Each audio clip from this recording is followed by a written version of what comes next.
gosto muito dele, ele tem um entusiasmo pelas coisas, né? É um figuraça, sei como é que é ele. Ah, vou chamar ele para seminários. O ano passado eu chamei lá no fundão, quem veio falar foi o Nelson Braga. Eu chamei o Nelson, então esse ano chamo o Carlos, com prazer. Bom, então, vou botar aqui, porque já hoje a gente vai ter aula então, mês 4.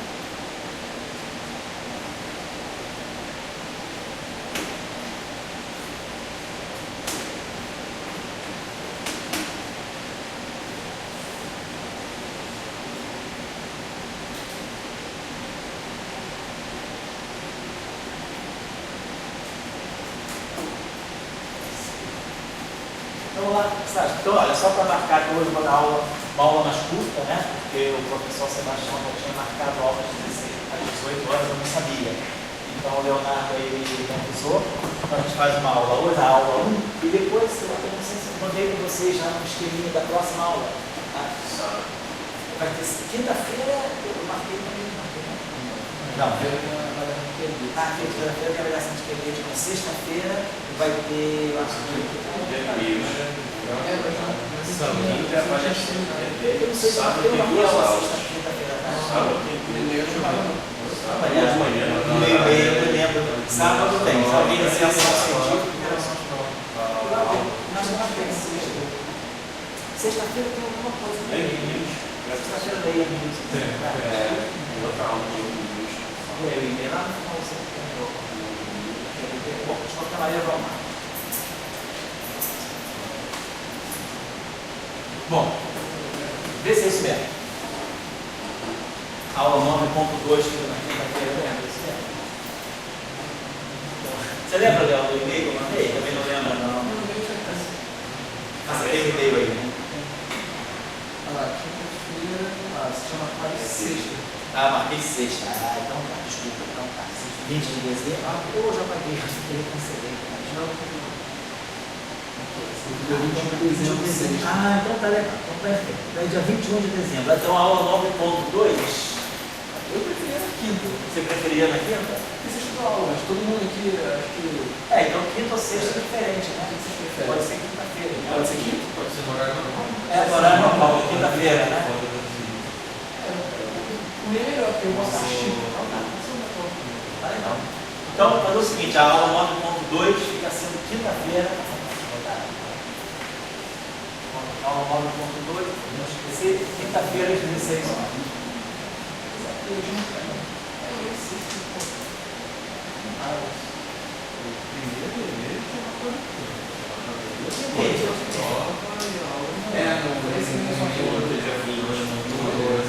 Então deve ter sido isso. Então vou botar aqui quinta-feira. Então vai ser quinta-feira. 16 horas. Então tá aqui.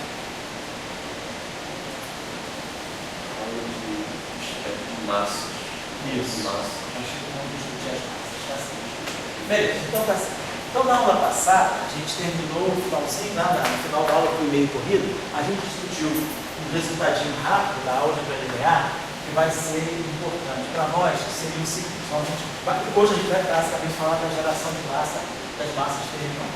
Nós trabalhamos então o setor bosônico, bóson de Higgs, com os bósons vetoriais intermediários, tiramos as massas do setor vetorial, tiramos a massa do setor de Higgs e discutimos a questão tanto do gauge unitário quanto do gauge normalizado, mas nós nos detivemos um pouco mais do gauge unitário. E na aula passada a gente trabalhou no sábado o gauge normalizado, usando como exemplo mais explícito para fazer todas as considerações do modelo abeliano.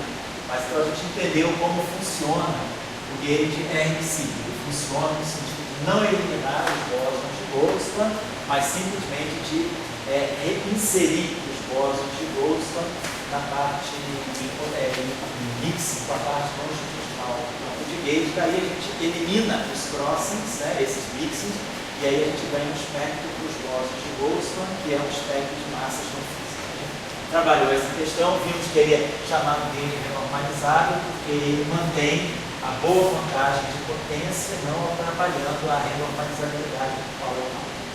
Agora a gente vai começar a trabalhar a questão das massas fermiônicas. Então a ideia é que o bóson de Higgs, o campo de Higgs, ele gera massa para todos os setores, tanto no setor dos bósons nucleares quanto no setor dos ferros, quartos elétricos. Então, o que a gente vai começar a ver agora seriam as massas dos elétrons, né? As massas protônicas,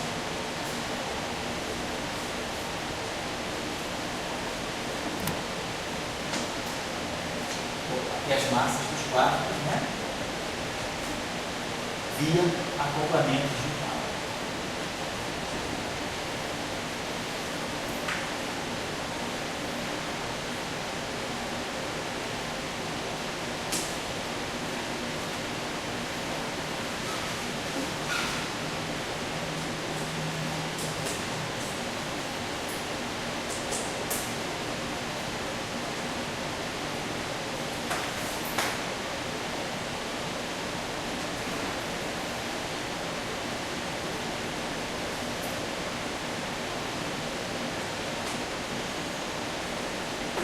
Beleza.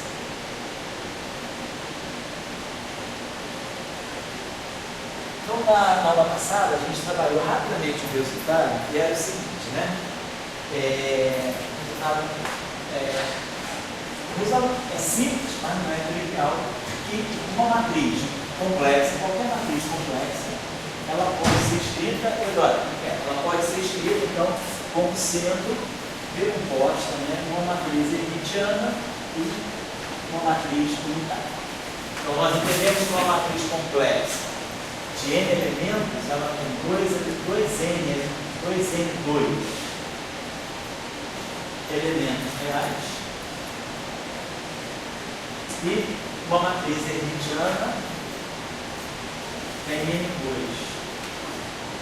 elementos reais, uma matriz unitária tem outros n2 elementos reais, e aí então ficam redistribuídos os parâmetros, né? Então a gente pode sempre parametrizar uma matriz complexa dessa forma. Isso é o análogo matricial da expressão, né, na forma da representação polar que nós damos aos números complexos, né? Então, um número complexo pode ser composto de uma parte real, uma parte que é uma fase. Então, uma fase faz exatamente o que é real, que é um número real, é no espaço das matrizes representado pelas matrizes hermitianas. A matriz hermitiana seria a versão matricial do número real. E a fase seria a versão matricial de uma fase, que é uma matriz unitária. A matriz unitária, nós sabemos, ela tem sempre autovalores do módulo 1. Então, os autovalores de uma matriz unitária são sempre fases. Então, uma matriz unitária, simplesmente, se eu vou para a base que eu diagonalizo, ela é uma matriz de fase. E aí, simplesmente, as fases se redistribuem quando eu faço uma mudança de fase. E aí nós temos visto que a gente pode, na matriz M, nós podemos, sempre a partir dessa matriz M, definir essa matriz aqui. Essa matriz aqui é uma matriz positivo definida. Toda matriz que tem essa forma, ela é positivo definida, ou seja, ela é não negativa. No sentido de que os autovalores não são não negativos. Os autovalores são todos não negativos. A gente vê isso rapidamente, né? Se a gente tem uma matriz, se ela tem um autovalor lambda, se eu agora faço conjugado hermitiano dessa relação,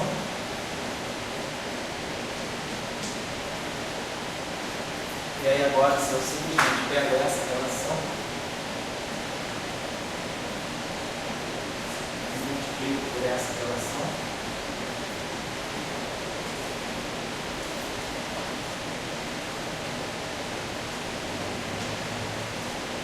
também fica isso aqui. Mas essa relação aqui, isso aqui é MV claro. Então essa relação do lado esquerdo, ela está me dando a norma desse vetor ao quadrado. Do lado direito,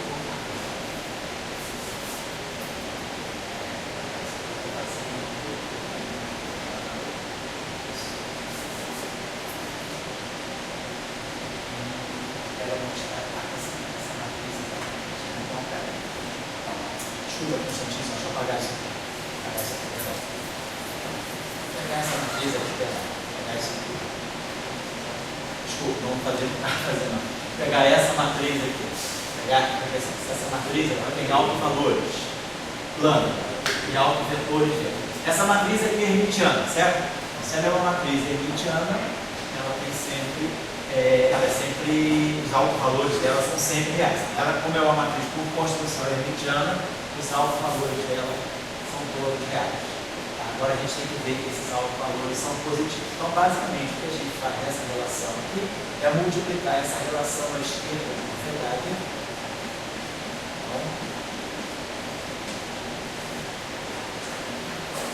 Então, multiplicar essa relação à esquerda com a verdade. A partir desse pressuposto, essa matriz aqui é hermitiana, portanto, ela sempre tem autovalores reais.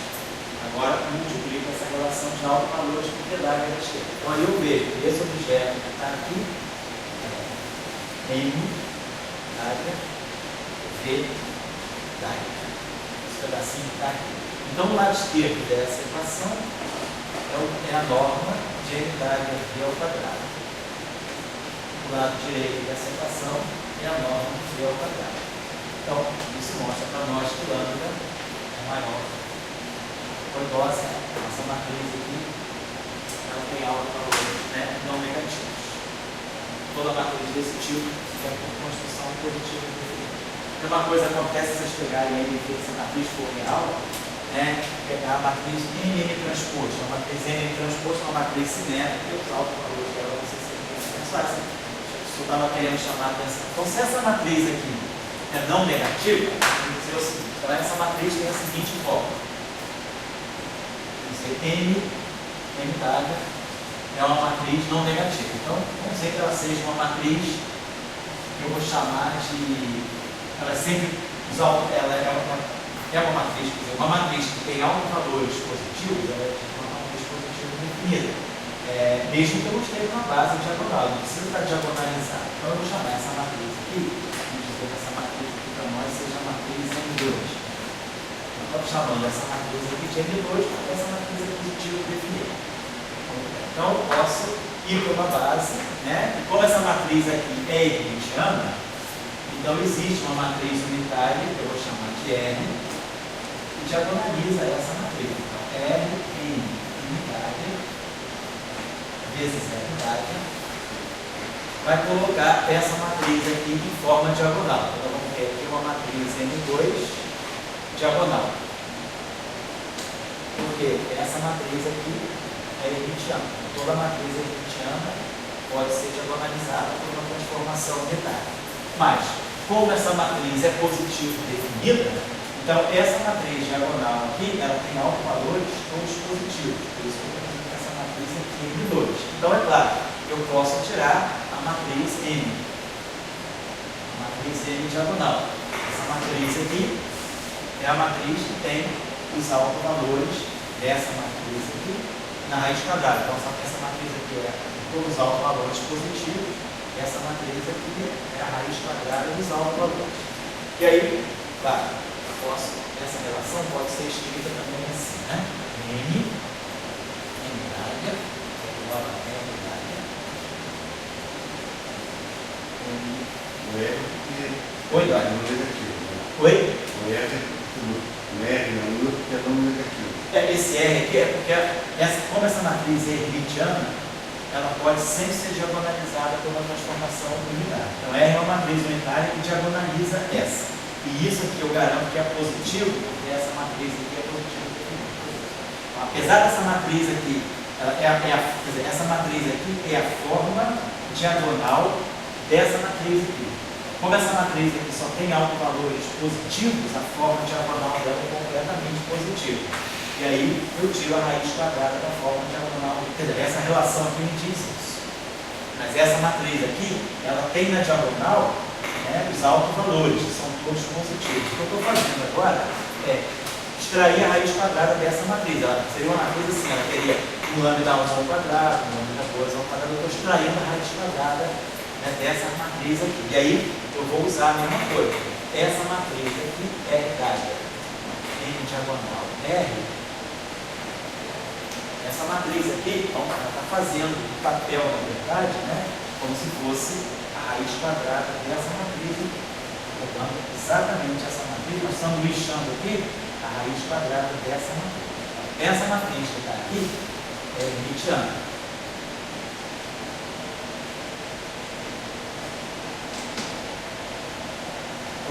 Vou construir essa matriz aqui. Essa matriz aqui é hermitiana. Só para vocês terem uma ideia, onde é que a gente está nessa comparação aqui. Ó. Quando eu pego Z estar, o que eu tiro aqui na verdade? Eu tiro o módulo de Z ao quadrado. Foi o que eu fiz aqui. Quando eu tiro M estar no fundo, eu estou tirando aquilo que está fazendo o papel do módulo ao quadrado. Então, quando eu tiro, quem é o módulo de Z? O módulo de Z é Z estar elevado a meio, é a raiz quadrada disso. Então, é o que eu estou fazendo aqui. Eu estou pegando agora a raiz quadrada dessa matriz diagonal. Então, quando eu faço essa transformação oposta, que é essa transformação, eu estou indo, na verdade, para aquilo que deveria ser o módulo de Z. Então, eu construí essa matriz hermitiana. Então, vamos dizer, eu diagonalizei. A partir de M, eu criei essa matriz, diagonalizei essa matriz aqui e tirei a raiz quadrada da diagonal. Isso aqui. E aí, vou fazendo essa transformação, eu tenho certeza que essa transformação é essa aqui. Ela me joga daqui para cá ou daqui para cá, só que com a ordem trocada. Obviamente, aqui é R dada, aqui é R dada. Então, o que eu construí aqui é uma matriz hermitiana. Esse objeto aqui é uma matriz hermitiana, que está fazendo o papel do módulo de Z. Agora, quem é a fase? A fase que a gente está vendo lá é, eu posso pensar assim, aquela fase E e beta é 1 sobre módulo de Z vezes Z. Se quiser dividir a relação com o módulo de Z, é elevado a beta 1 sobre Z, 1 sobre módulo de Z é Z. Então, na verdade, isso que está aqui para mim está fazendo o papel do módulo de Z. Então, vamos inverter essa matriz aqui. Essa matriz aqui, R dada, o inverso do R é R dada, é R unitário. Aqui eu vou ter a matriz diagonal a menos 1. Estou invertendo essa matriz. E aqui eu vou ter R dada a menos 1. Mas R dada já é R menos 1, então isso aqui dá R. Esse objeto que está aqui está fazendo o papel de 1 sobre o módulo de Z. E aí eu vou multiplicar essa matriz por Z, que é o N. Então eu criei essa matriz e agora eu criei essa. Vamos definir essa matriz. Eu criei essa matriz. Ó. Essa matriz aqui então está fazendo o papel para mim disso aqui. Isso aqui é como se fosse 1 sobre o módulo de Z vezes Z. Então isso deve ser uma fase. Se for um número complexo, isso é uma fase. Vamos ver se essa matriz aqui é unitária. Então vamos pegar, vamos estudar, vamos averiguar a propriedade de hermeticidade dessa matriz. Então isso aqui foi uma matriz que eu criei, que é hermitiana.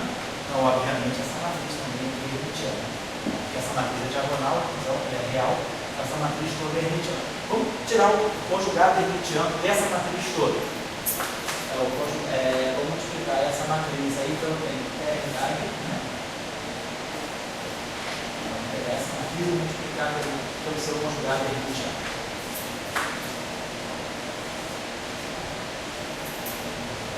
R dada.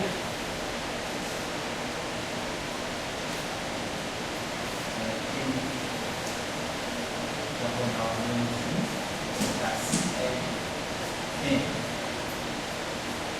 Então, se eu multiplicar ela pelo seu conjugado hermitiano, o conjugado hermitiano dela é N dada. Isso aqui é a minha matriz. É esse objeto que está aqui. Agora eu vou multiplicar ela pelo seu dada. É M dada, R dada. M diagonal a menos 1. R.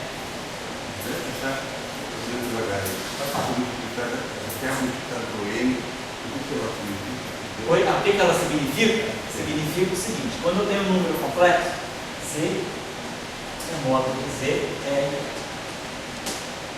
quem é a fase do número complexo? A fase do número complexo 1 sobre módulo de Z vezes Z. Multiplico isso aqui por Z menos 1, Z menos 1. Tá?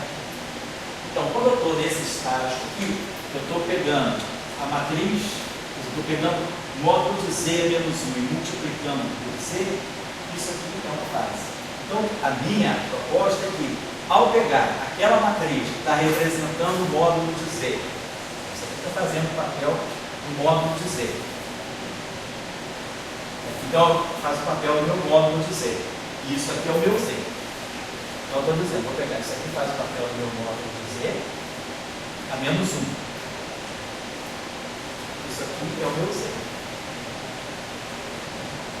Agora eu estou multiplicando o hermitiano conjugado, e estou propondo que isso aqui, será que isso aqui é uma fase? Se isso aqui é uma fase, essa matriz tem que ser unitária. Então eu estou verificando se essa matriz é unitária. Então eu defini essa matriz aqui, e aí quero ver se essa matriz é unitária. Agora eu estou multiplicando a unidade dela. Aí a gente volta lá, n unidade. Essa matriz aqui diagonaliza exatamente essa. Então esse núcleo aqui, ele está dando justamente n diagonal quadrado. E aí, claro, esse cara aqui, essa matriz é totalmente diagonal e é o quadrado dessa. Então isso aqui vezes isso dá identidade. Então, isso dá identidade.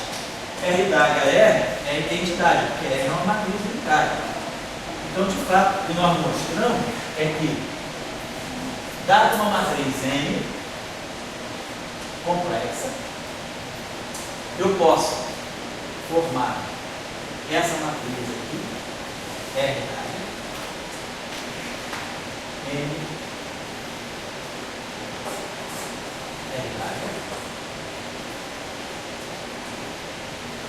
N diagonal, R, onde essa matriz aqui eu sei construir a partir dessa, e vezes N. Isso aqui é uma matriz unitária, tudo. Acabamos de provar. Isso tudo aqui é uma matriz unitária. Então, essa matriz aqui é hermitiana. Então, a gente mostra que N vai ser o inverso dessa matriz. Essa matriz é hermitiana, o inverso de uma matriz hermitiana é hermitiana. Vezes a matriz unitária. Então, dessa forma... Aqui. Isso. Então, isso aqui está fazendo um papel de isso aqui está fazendo o papel de módulo de Z menos 1. Isso aqui é o Z. O módulo de Z menos 1 vezes Z é uma matriz unitária. Então, nós mostramos, nós de fato mostramos que essa matriz vezes essa é uma matriz unitária. Então, se eu sei que isso aqui vezes isso é uma matriz unitária, e sei que essa matriz é hermitiana, então eu sei que N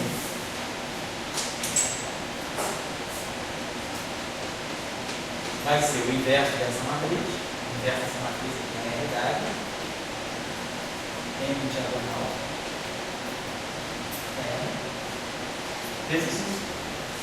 Então, isso aqui é exatamente, ó, isso aqui é exatamente o módulo de Z vezes Z. Isso é o Z. Certo? Então, com isso a gente mostra que uma matriz unitária, matriz complexa, qualquer pode ser escrita como produto de uma matriz hermitiana e uma matriz unitária, certo? Vou apagar isso aqui. É só seguir a analogia que a gente faz com os números complexos. Né? Só que no mundo das matrizes, né, o que é uma fase se torna uma matriz unitária, o que é um número real se torna uma matriz hermitiana. Bom, então, sabendo desse resultado, vamos só obter um outro resultado interessante. Um resultadinho rápido de álgebra linear, que foram muito importantes para o Kobayashi Maskawa entender a questão da formação da matriz. Então, outro resultado que a gente... Vamos partir desse resultado. Então, uma matriz N complexa, né, sem propriedade de hermiticidade, sem nada. É uma matriz complexa. Ela é o produto de uma hermitiana por uma unitária. Agora, vamos fazer a seguinte coisa. Vamos pegar de novo essa matriz. Agora, já sabendo isso, claramente eu tenho que N dada vai ser H. Então, já sei decompor a matriz M no hermitiano no unitário. Já sei isso. Agora vamos multiplicar por unitário. Unitário H. Então, essa matriz aqui é unitária, identidade, então isso aqui dá a matriz H ao quadrado. Então, de fato, né, a matriz M dada é uma matriz ao quadrado de uma matriz hermitiana. A gente está cansado de dizer isso. Aqui está fazendo o papel do módulo ao quadrado. Então, isso aqui é Z estar. Isso aqui é um módulo de Z ao quadrado. Então, essa matriz aqui é hermitiana. O quadrado de uma matriz hermitiana é hermitiana. Então, eu posso escrever isso assim. R, N,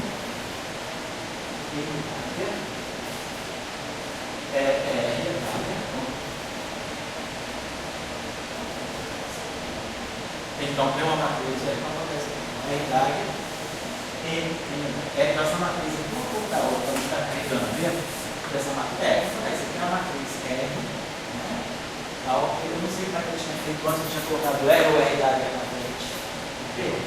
Dá uma olhadinha. Quando eu diagonalizei, lá no início eu diagonalizei. R, N, aqui. Isso aqui é uma matriz hermitiana, sim. Isso aqui é uma matriz unitária que vai diagonalizar isso. Então, isso aqui é R, H ao quadrado, R. Então, essa matriz aqui, sendo uma matriz positiva definida, então isso aqui vai dar como a gente tinha feito até agora. Isso aqui vai dar uma matriz, vamos chamar de H diagonal. E totalmente positivo. Então, vai dar uma matriz H diagonal ao quadrado. Então, eu sei quem é essa matriz. Então, eu posso pegar essa matriz aqui. Então, se eu pegar agora R dada, tirar a raiz quadrada dessa matriz aqui, que é o H diagonal. R, isso aqui vai ser a minha matriz H. Essa diagonal aqui, eu estou tirando a raiz quadrada disso. E aí, como a gente sabe, pelo teorema de Hamilton-Cayley, né? Se eu tenho uma matriz diagonal, se R, né, diagonaliza, se R vezes uma matriz A, R da H, me dá a matriz diagonal, é claro que R vezes o polinômio de A vezes a R da H vai dar a matriz, né, polinomial de A. Então, não tem para avançar. Então, é óbvio que se eu inverter isso, eu vou ter R da H. Então, quando eu faço a transformação inversa, eu vou obter, na verdade, a matriz original. Então, quando eu pego isso aqui, né, faço a transformação inversa, eu vou obter, na verdade, H, que seria a raiz quadrada da matriz H. Isso que eu vou fazer. Muito bem. Então, sei quem é H. Então, volto lá no meu N. Então, a minha matriz N, que é uma matriz complexa qualquer, ela é H. Mas quem é H? H diagonal. Essa matriz aqui é totalmente diagonal e positiva, vezes R. E isso aqui, então, vezes 1. Isso aqui é o meu H.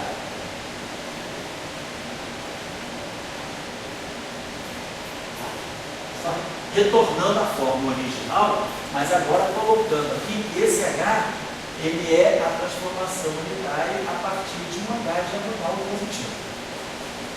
Dando isso aqui. Então, o que a gente pode fazer agora? Posso, vamos dizer, jogar.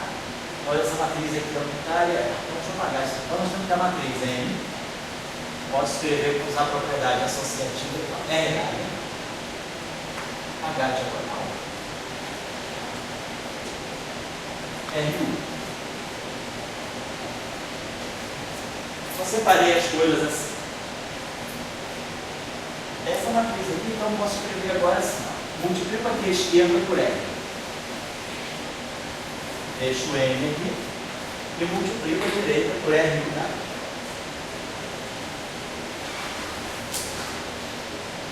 Isso aqui é H diagonal. Totalmente positivo. O que nós estamos mostrando com isso? Isso aqui é uma transformação unitária, desde o início. R é uma transformação unitária por construção, porque R é a matriz unitária que diagonaliza essa matriz. Essa matriz aqui é unitária. O é unitário. O produto de duas matrizes unitárias é ser sempre unitária. Se R é unitária e U é unitária, ela dada vezes a E, a identidade. Então, o produto de duas matrizes unitárias. Sabe? O conjunto das matrizes unitárias forma um grupo N. O N é um grupo, então o produto de duas matrizes unitárias é sempre unitário. E o inverso de uma matriz unitária é unitário. Então, essa matriz aqui, no final do dia, é uma matriz unitária, que eu posso chamar de I. Então, o que eu mostrei com isso? Eu mostrei que, dada uma matriz complexa qualquer, existem sempre duas matrizes unitárias que eu sei construir, do procedimento de construção, que me levam essa matriz complexa a uma forma diagonal positiva. Então, se N é uma matriz complexa qualquer, existe aqui uma transformação unitária R, que vai pegar a minha matriz complexa N. Aqui eu vou ter uma outra transformação unitária, vamos chamar de linha, que vai me dar isso aqui como sendo lambda 1 positivo, lambda 2 positivo, lambda n positivo. Então, esse teorema, essa transformação se chama transformação biunitária. Isso é o que nós chamamos de transformação biunitária.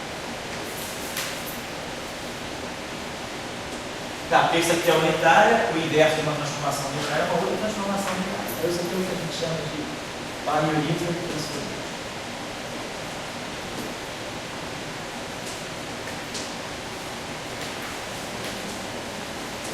Então, uma transformação biunitária, ela é um conjunto de duas transformações unitárias que eu posso sempre encontrar que, atuando à esquerda e à direita de uma matriz complexa, reduz essa matriz complexa a uma matriz diagonal positiva.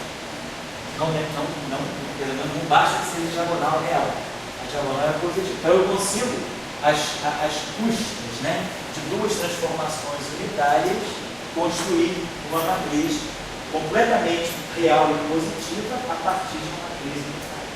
E quando a gente tem uma matriz hermitiana, a gente consegue fazer isso, mas com a mesma transformação unitária. Mas a barra de alto valor, mas os altos valores são todos reais, não são necessariamente positivos. Aqui a gente tem uma relação de positividade, certo? Então, tudo isso a gente pode construir. Então, sabendo quem é a matriz N, eu construo quem é a matriz R, sabendo quem é a matriz R, eu automaticamente sei construir quem são as transformações unitárias. Que aí eu sei R e sei I. Beleza. Então, só para relembrar vocês esses dois resultadinhos da álgebra linear. São muito importantes agora quando a gente for estudar as matrizes fermiônicas. Então, finalizada esse parênteses na álgebra matricial, vamos voltar ao problema então, da teoria da refração. Então, nós temos o setor leptônico. Como é que está o setor leptônico? O setor leptônico, segundo SO2 e U, nós organizamos desse modo. Nós temos o dublete do elétron leve. Temos o dublete do mu leve. Temos o dublete do tal leve. Paralelamente, nós temos o singlete do elétron light, o singlete do mu light e o singlete do tal light. Vamos introduzir, então, acho que a gente não introduziu ainda esse índice, um índice A maiúsculo, que vai fazer 1, 2 e 3. Na verdade, esse índice A, ele vai representar as três famílias. Posso botar A igual a 1, 2 e 3. Vamos botar assim. A igual a 1 vai estar representando o elétron. A igual a 2 vai estar representando a família do mu. E A igual a 3 vai estar representando a família do campo. Vamos colocar assim. E aí, nós já tínhamos aprendido aqui no curso que o papel do campo de Higgs no dublete. O dublete do campo de Higgs, ele pode se acoplar com, nós sabemos que a estrutura, né, de uma massa de Dirac fermiônica, os elétrons carregados, né, elétron, mu e tal, são carregados, tem massa. Então a gente sabe que a estrutura de uma massa fermiônica carregada, positivamente ou negativa, não importa, é essa estrutura, leve barrado, vários. e aqui a massa.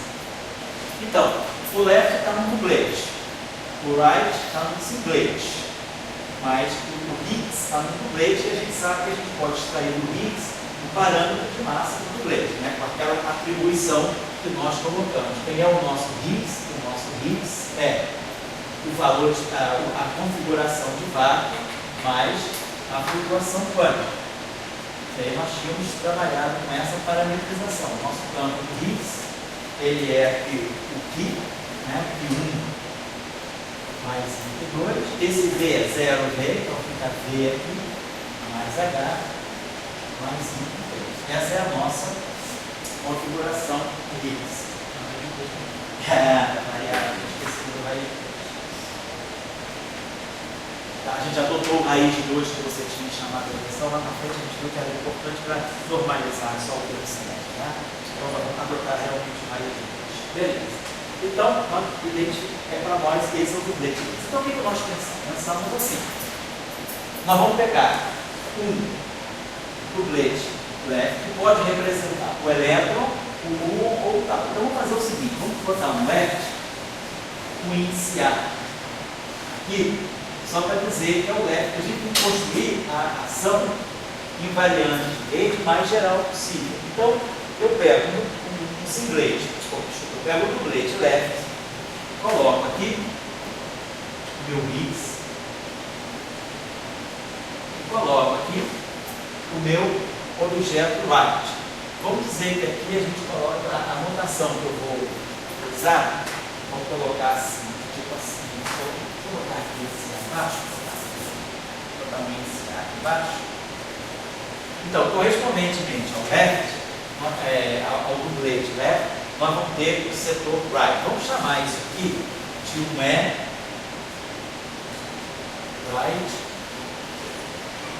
Vou botar esse aqui, vou botar assim. Então, só para lembrar vocês a notação. Esse right é só para indicar o left com right. Se o B for 1, é o elétron. Se o B for 2, é o muon. Se o B for 3, é o tal. Então, isso aqui está me representando essa estrutura. Porque não necessariamente eu preciso acoplar o dublete left com o Fermi right da mesma família. A simetria de gauge, ela me pede que coloque a ação mais geral possível. Então, a minha ideia, a nossa ideia aqui, seria colocamos um acoplamento de Yukawa, uma constante de acoplamento de Yukawa, que eu vou chamar de FAB. Então, essa constante de acoplamento, ela pode estar ligando a família A com a família B, e ela vai ter essa estrutura. Aqui entra o campo left da família A, aqui entra o campo de Higgs, e aqui entra o campo right da família B. E essa matriz aqui é uma matriz, em princípio, complexa. Ela tem, então, aqui, é uma matriz de constante de acoplamento. Eu posso ter uma matriz que vai acoplar a família 1 com a família 2, a família 1 com a família 3, a 2 com a 3. Claro, mas vamos colocar aqui o conjugado Hamiltoniano dessa estrutura aqui. Certo? Quer tirar alguma dúvida? Pode falar. Não, está falando sobre esse negócio de como Isso aqui é uma pobreza dentro de notação.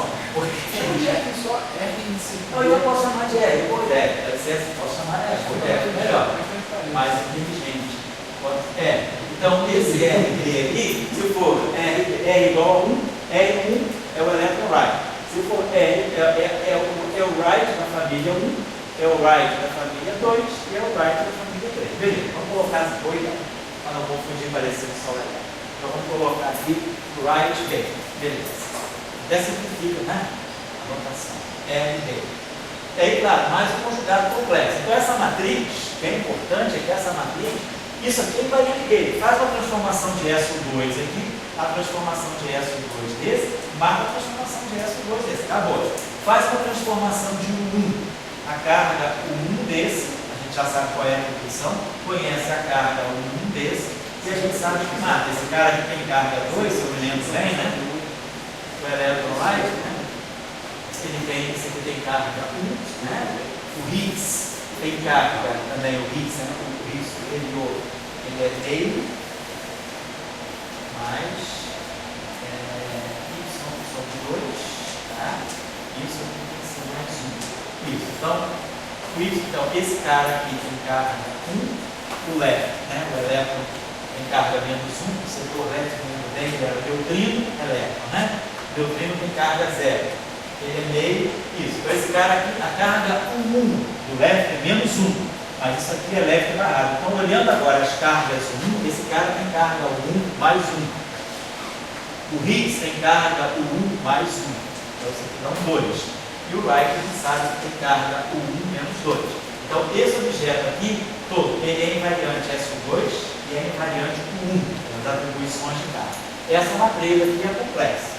E aí, claro, mas como o hermitiano tem que ser real, né? Eu vou somar aqui o conjugado complexo disso. Então, eu vou somar aqui mais F a vez, tá? E aí vamos ter R barrado B, Fidaga, left.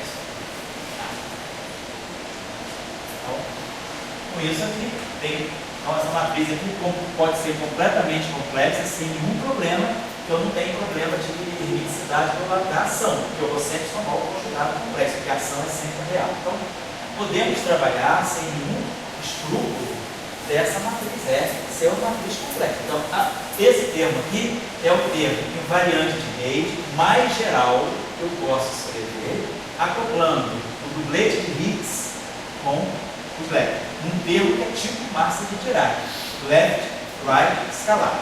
Então, isso é o tipo acoplamento de Yukawa.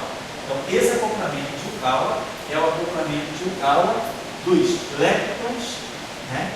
Lepton left, lepton right, com o Higgs. E aqui seria uma matriz das constantes de acoplamento de Yukawa. Quer dizer, quando eu acoplar o elétron com o próprio elétron, eu vou ter um 1. Quando eu acoplar o setor do elétron com o setor do íon, eu vou ter um 2. Elétron tal com 3 e assim vai. Então essa matriz aqui ela tem 1, 1, 1, 2, 1, 3, 2, 1, 2, 2, 3 e assim vai. Tá certo? Matriz completa. Só que agora a gente sabe que tem esse φ aqui. Então vamos à frente com isso aqui. Então nós já sabemos que o nosso dublete de Higgs ele quebra a simetria. E aí o nosso dublete de Higgs foi parametrizado assim. Q1 mais I2, nós chamamos de Q. V mais H sobre raiz de 2 mais I3. E aqui o right B. Então, do ponto de vista da análise das massas, eu preciso de um lagrangiano que seja bilinear nos campos.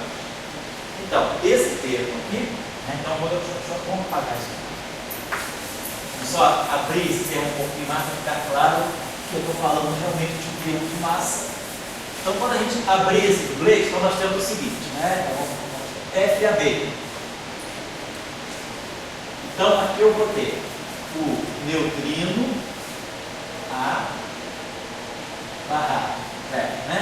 Aqui eu vou ter o elétron, o left barrado A também. É isso aqui. Barra. Então é o espidor deitado. Então aqui o que? Neutrino left, lepton left. Da família A. Aqui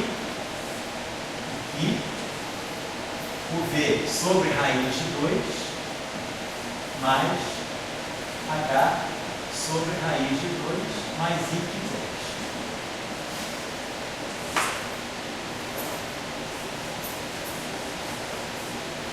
2. E aqui o right da família B. Beleza. Agora, do ponto de vista dos termos, esse termo aqui, ó, ele é cúbico no campo. Você vai ter neutrino, que é. Esse termo aqui, quando eu multiplicar por esse vai ser cúbico. Mas vai sair um termo aqui, né? Que vai. Desculpa, esse termo aqui é simplesmente o. Opa! Peraí. Tá, configuração de fato. Então tá. Esse termo aqui, perdão, esse termo vai com esse termo vai com esse. Então, perdão. Esse termo aqui pega esse pega esse.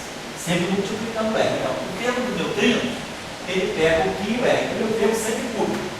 O único lugar da onde pode sair um termo quadrático quando esse cara aqui multiplicar, esse cara que vai fazer o produto, né, desse triângulo, por exemplo, esse cara aqui vai multiplicar isso, que é uma constante, e vai multiplicar isso. Então vai dar algo que é quadrático nos campos. Esse pedaço aqui é comum.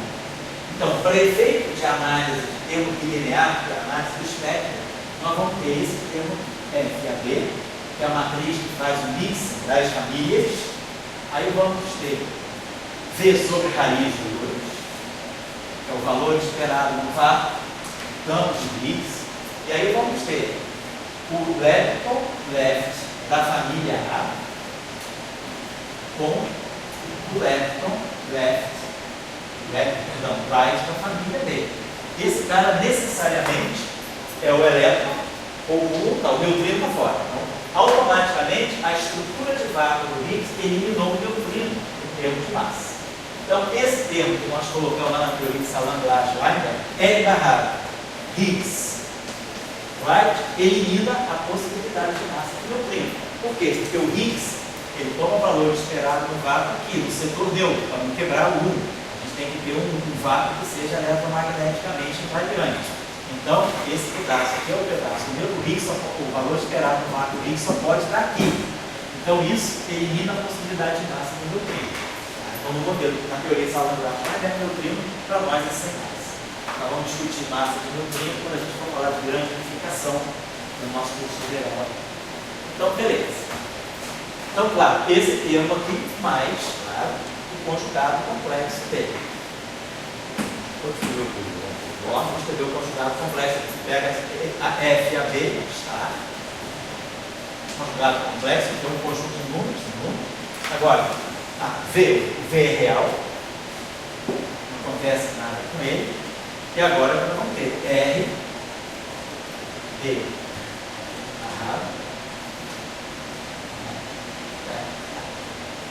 O conjugado complexo, porque, na verdade, quando a gente pega psi barrado, psi conjugado, ou então psi barrado e conjugado complexo, na teoria de Dirac, isso é a mesma coisa que psi barrado e barrado. Então, isso aqui é o psi barrado, psi, é só barrando e trocando as ordens, é o que nós fizemos aqui. Barramos, claro, trocando, botando um complexo conjugado, onde eu tiver um número complexo, como esses coeficientes, essas constantes, porque a riqueza na teoria é justamente isso. A simetria de Gauge, ela não impede que a matriz de acoplamento de Yukawa seja real. A matriz de acoplamento de Yukawa, ela é complexa em geral. É daí justamente que vai sair a violação do CT, do setor de quartos. É justamente daí que vai sair a bendita fase, que é um número complexo que vai estar dando a violação do CT. Então, se a matriz de Yukawa, se os coeficientes de Yukawa fossem todos reais, a gente ia ter violação do CT fraco. A descoberta de, vamos dizer assim, a sacação de Kobayashi na escala foi justamente perceber que os matriz de acoplamento são complexos e uma terceira geração ainda não mudou a linha da álgebra linear que me mostra que com 3 gerações uma fase só. Com 2 gerações, vamos ver a próxima aula. Então tá legal, então esse aqui é o conjugado complexo desse termo. Então aqui está claramente a presença de um termo de massa tipo Dirac. Massa à la Dirac. Né? Nós tínhamos já estudado no nosso curso que a massa de Dirac vai de um jeito, a massa de Majorana vai de outro. A massa de Majorana, ela mistura left com left. Mistura left com right. Essa é a massa de Dirac. Então, o que nós observamos aqui? Nós observamos que nós temos aqui uma matriz complexa. A gente pode escrever esse termo. Então, a estrutura da matriz de massa, tudo que ser as massas de Dirac, a estrutura, né, e os acoplamentos. Os acoplamentos de Yukawa se misturam com o valor esperado no vácuo do Higgs para me dar a matriz de massa. Então, é como se eu tivesse, posso escrever essa estrutura assim, ó. O left, barrado, o left, da família A. Barrado. Aqui, uma matriz de massa M. E aqui, os leptons, right, os ingleses, right, da família B. Então, essa é a minha matriz de massa. Claro, essa matriz aqui, F são as constantes, são os acoplamentos de Yukawa, adimensionais. e ver aqui o valor esperado do vácuo do Higgs, porque tem dimensão de massa. Vamos ver, tem dimensão de massa. Então a estrutura é essa. A matriz de massa, ela é V sobre raiz de 2,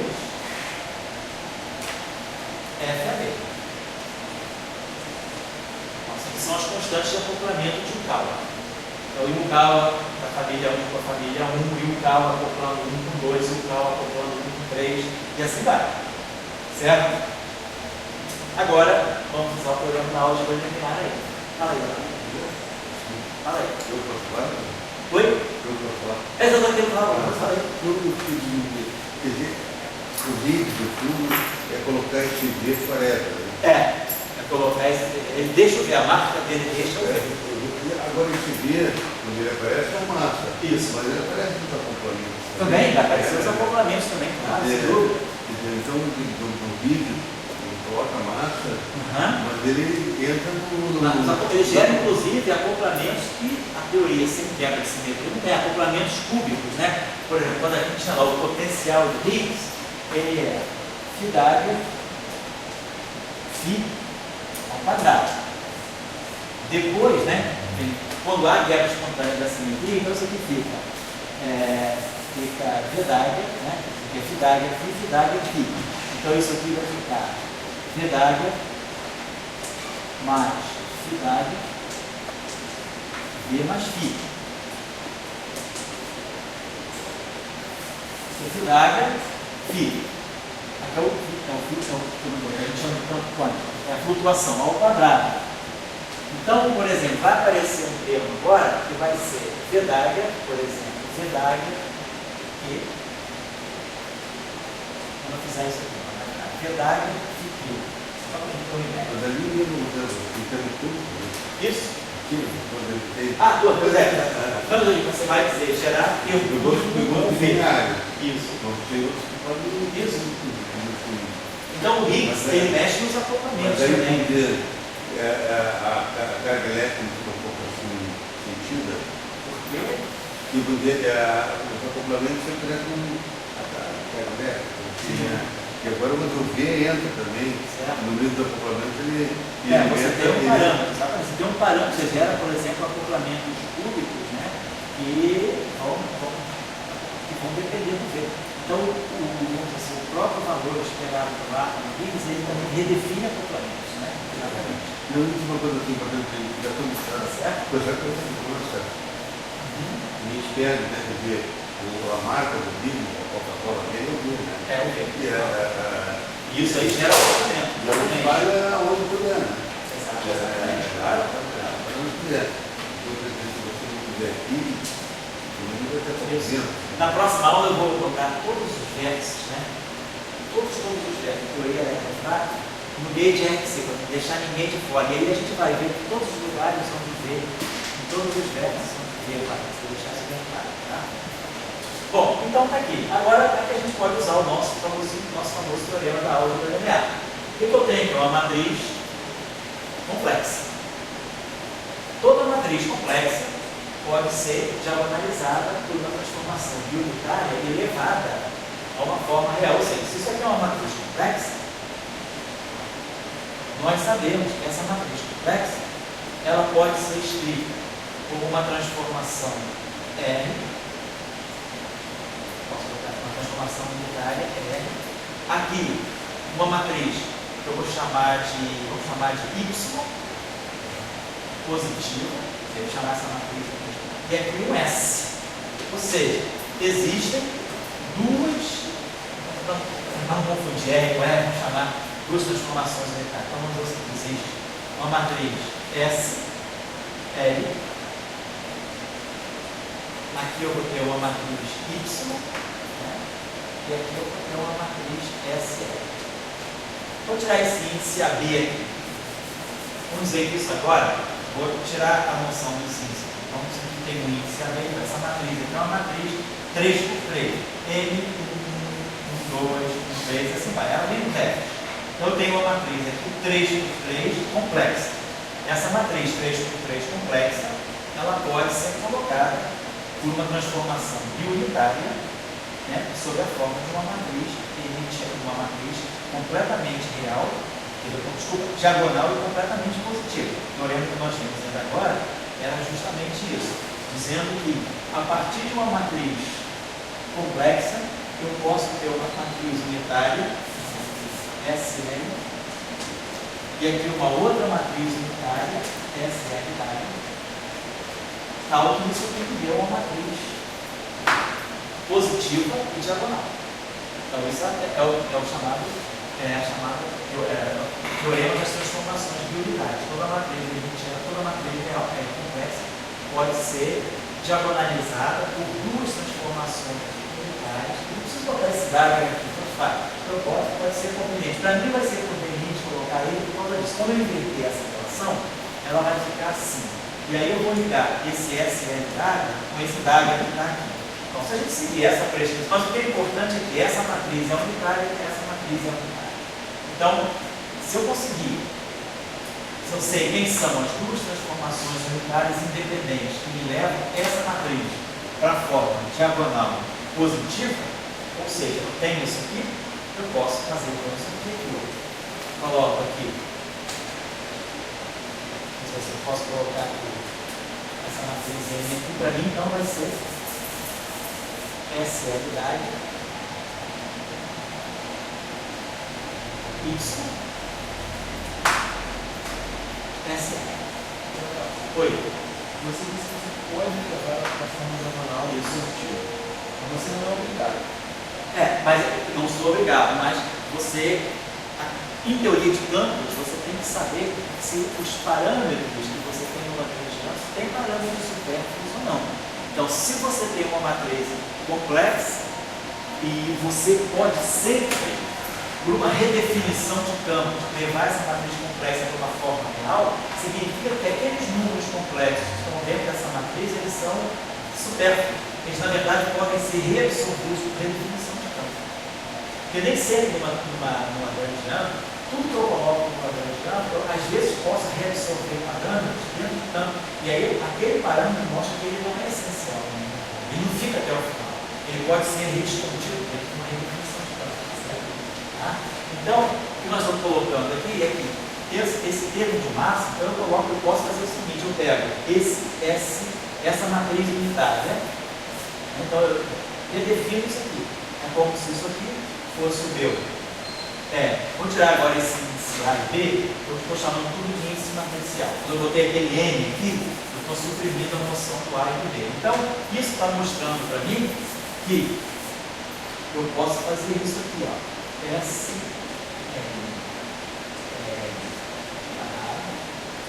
Aqui uma matriz completamente positiva e aqui então, na verdade, eu consigo jogar os elementos complexos que estão aqui, eu redistribuo para cá e para cá, ou seja, eu simplesmente redefino o que é o campo do elétron para mim. Essa redefinição aqui é uma definição unitária. Então ela não vai alterar o termo cinético.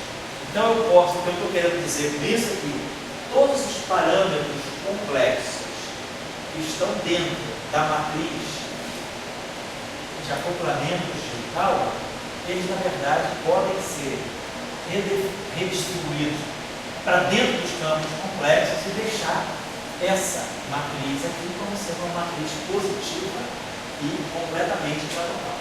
Ou seja, na verdade, eu não vou ter mistura de termos de massa do elétron com nu. Então, isso aqui, na verdade, se eu olhar para cá, eu posso ter F2, eu vou ter elétron com nu.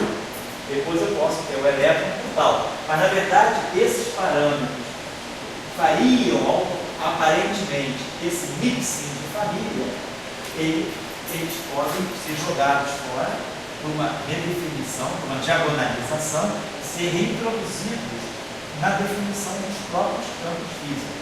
Então, na verdade, eu teria isso aqui que vai fazer o papel do campo do elétron para mim, isso aqui vai fazer o papel do elétron carregado, e isso aqui vai ser o elétron carregado do ion, e aqui é a constante de acoplamento, uma para cada família. Então, eu tenho um termo de massa do elétron, o Y1, Y2, o termo de massa do U, Y3, o termo de massa.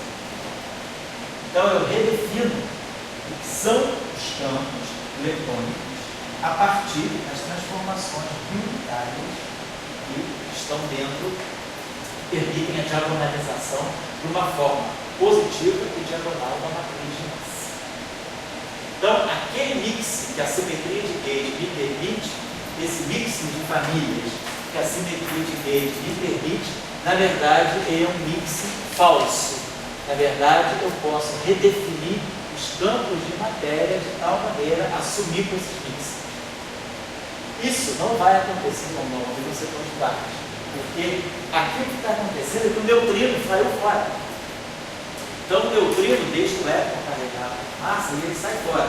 Quando nós vamos fazer análise agora dos quartos, a gente vai ver que um pouco dessa matriz fica, e é o que vai dar justamente a violação do seu corpo. Vamos então um pouquinho falar. Uma questão, o A pode ser igual ao B, não é ficar Isso pode acontecer, você pode ter elétron para elétron. Por exemplo, se eu tenho o termo psíquico e barraco, isso já é automaticamente invariante. Você coloca ainda vai ter o psíquico e barraco Higgs. Isso é invariante?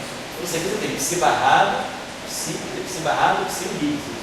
Mas aí o psíquico e barrado já não é sozinho invariante sobre tudo? Pois é, justamente por ele ser sozinho invariante, nada te impede de colocar uma matriz de mistura. Essa matriz aqui ela não é importante para a invariância. Quando você escreve essa matriz, você está escrevendo isso.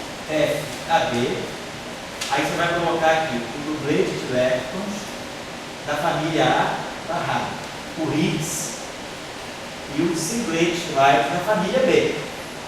Quando você faz a transformação SO2, independente da família, a transformação SO2 é a mesma. Então, o SO2 que está aqui é o mesmo para qualquer A. Ele vai cancelar o SO2 do Higgs. Quando você faz o U, independente da família de elétron, se pegar a família do elétron, a família do mu, a família do tal, a hipercarga é sempre menos 1. Então aqui eu tenho sempre mais 1, aqui eu tenho mais 1, 2, aqui eu tenho menos 1. Então, para qualquer que seja a família, isso aqui é um invariante SO2 e é um invariante 1. Então você não precisa escrever esse termo para cada família separadamente, porque o termo mais geral possível que a simetria de Gauge permite, ela permite inclusive o acoplamento entre diferentes famílias. Então, a simetria de Gauge, ela te dá, porque você sempre tem que escrever uma grande invariante de Gauge, os termos mais gerais possíveis, compatíveis com a simetria. Então, a simetria de Gauge, ela não exclui o mix das famílias.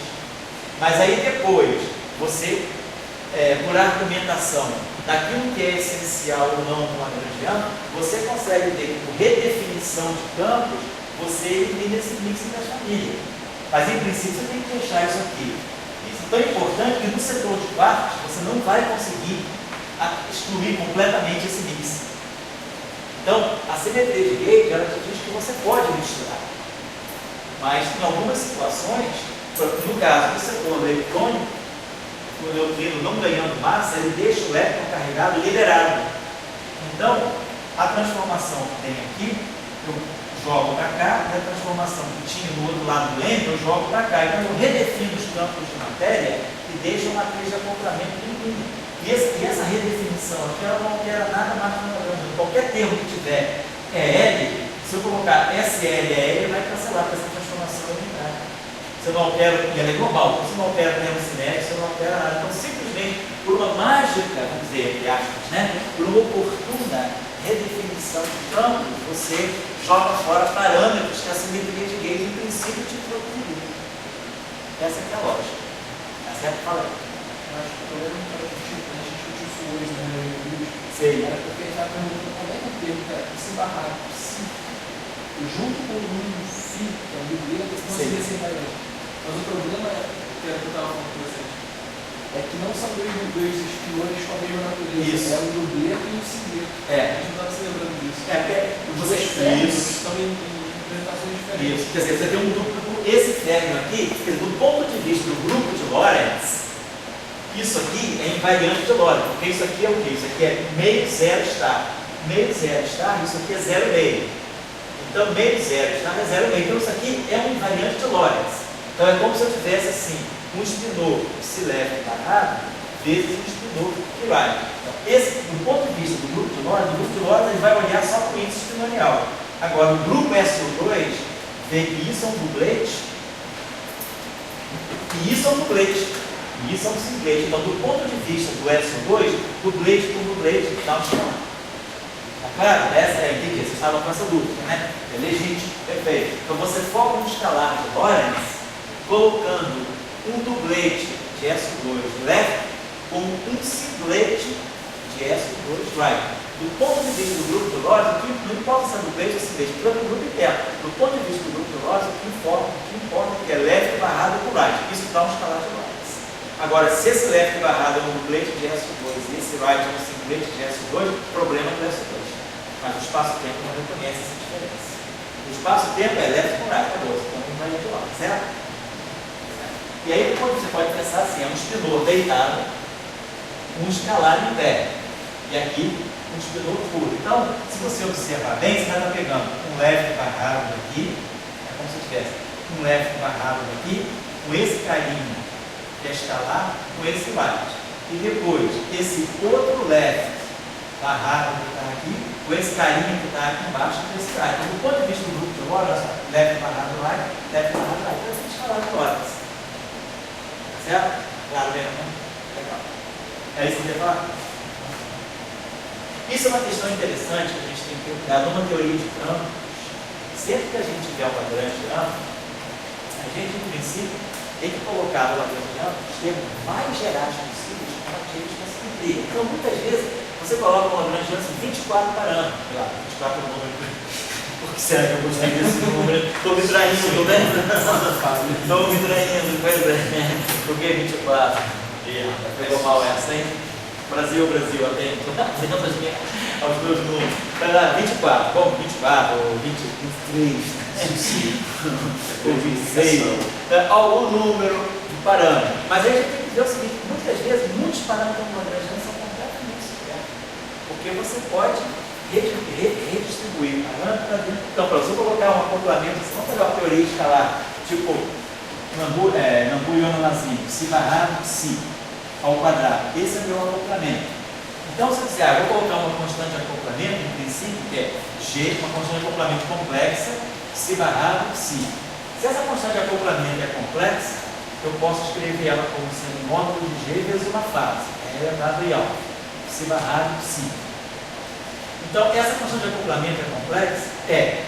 Mas aí eu posso ver que essa fase aqui eu posso colocar um E elevado em alfa aqui, eu posso colocar um E elevado em menos, eu posso colocar aqui um E elevado em alfa sobre 2 aqui, E elevado em alfa sobre 2 aqui, si.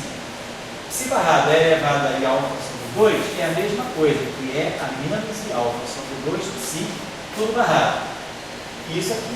Então, na verdade, essa fase que estaria na constante de acoplamento, eu jogo para dentro do campo, e lá no meu termo cinético, que é si barrado I, gama mi, dmi, si, se eu coloco aqui E elevado em alfa sobre 2 e aqui E elevado em menos e alfa sobre 2, se cancela. Então, se eu fizer o meu lagrangiano para psi, ou para psi, que é elevado em alfa sobre 2 psi, eu peguei um lagrangiano. Então, essa fase, essa constante de acoplamento aqui pode ser complexa? Pode. Mas a fase que existe dentro dela, eu posso jogar para dentro do campo. Então, no final do dia, tudo funciona com essa constante de acoplamento sendo simplesmente real. Então, muitas vezes, parâmetros que estão no Lagrangiano são supérfluos. Isso é uma questão que a gente tem que ter atenção na teoria de campo. Geralmente a gente pega modelos prontos, que é a carga elétrica, a constante de acoplamento é lambda, F4. Mas quando você está escrevendo um modelo teu, você tem, e a simetria te permite colocar uma família de parâmetros muito gerais, depois o próximo passo teu é verificar se aqueles parâmetros eles ficam até o final ou se eles podem ser redistribuídos para os campos. E aí, você, com uma redefinição de campos, você pode eliminar. Um exemplo clássico disso que nós temos é na teoria de Dirac. Quando a gente escreve, né, por exemplo, vamos pegar aí o Lagrangiano Dirac massivo, si barrado e gama mi dmi psi menos m si barrado psi. Então, o acoplamento eletromagnético menos E si barrado gama mi psi a mi. Vou colocar isso aqui. Essa Lagrangiana. A gente sabe o seguinte: essa massa aqui, será que ela pode ser menos M ou mais M? Se eu fizer essa teoria aqui, psi barrado, I, gama mi, Remi, psi, mais M, psi barrado, psi, menos F, psi barrado, gama mi, psi, a mi. Se eu pegar esse campo psi e disser, eu não vou trabalhar com psi, eu vou trabalhar com gama 5 vezes x. Meu espinor psi é um gama 5 vezes x. Então é claro, psi barrado é Qi barrado, gama 5 barrado. Gama 5 barrado menos gama 5. Então isso aqui é menos Qi barrado, gama 5. Então, se no lugar do psi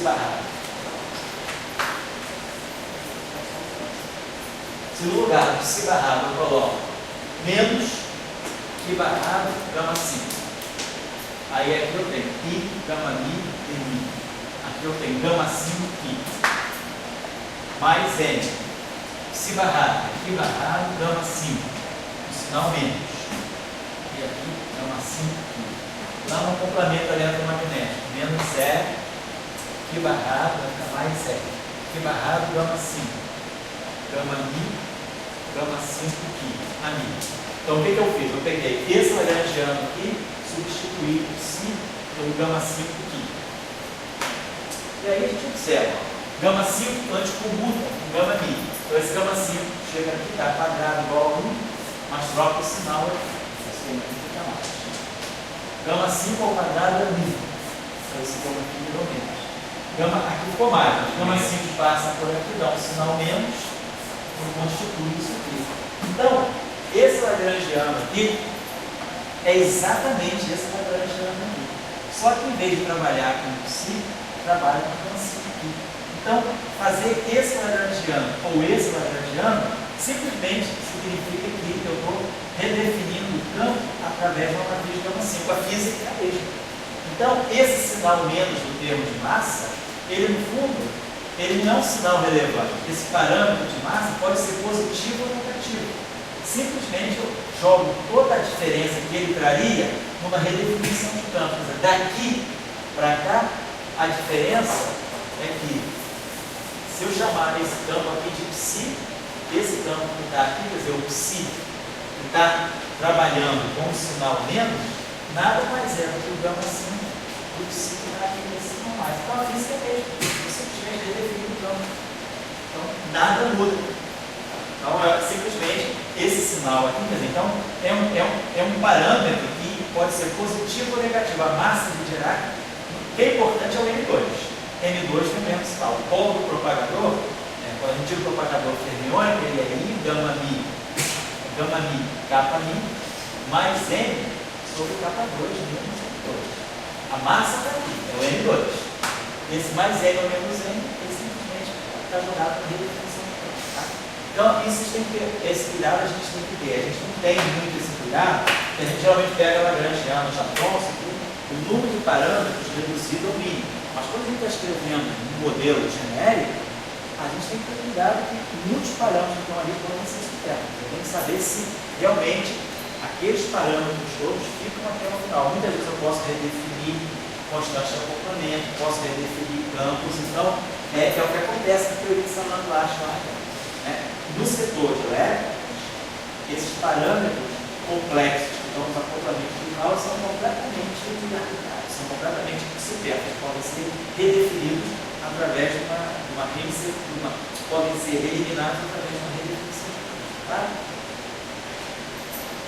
Vamos ver por que no caso dos quartos a situação é diferente. E aí sobra parâmetro. Nem todos os parâmetros complexos vão poder ser jogados fora. Vai sobrar exatamente uma única fase, uma mísera fase, que vai ser responsável pela violação do seu.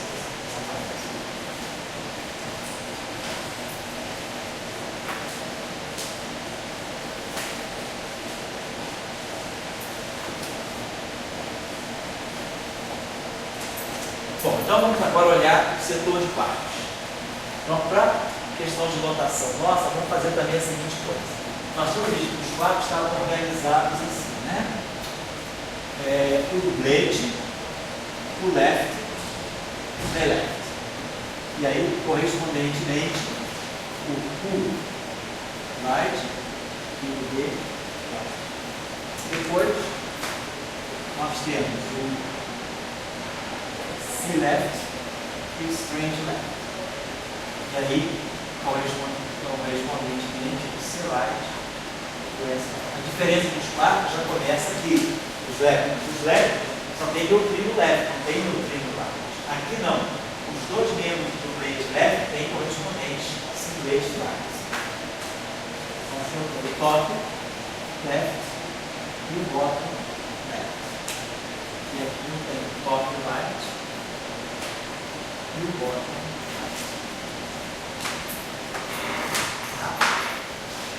Então vamos fazer o mesmo esqueminha de família. Família A. Agora, só que aqui não dá para botar.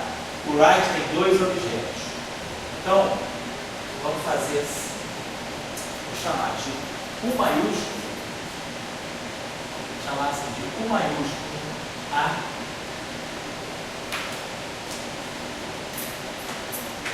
Left.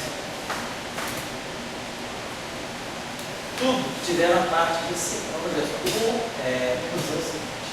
Ver se essa notação vai funcionar. U left 1 é o U left. U left 2 é o C left. U left 3 é o top left. Então, sempre o U maiúsculo vai estar designando o quarto superior.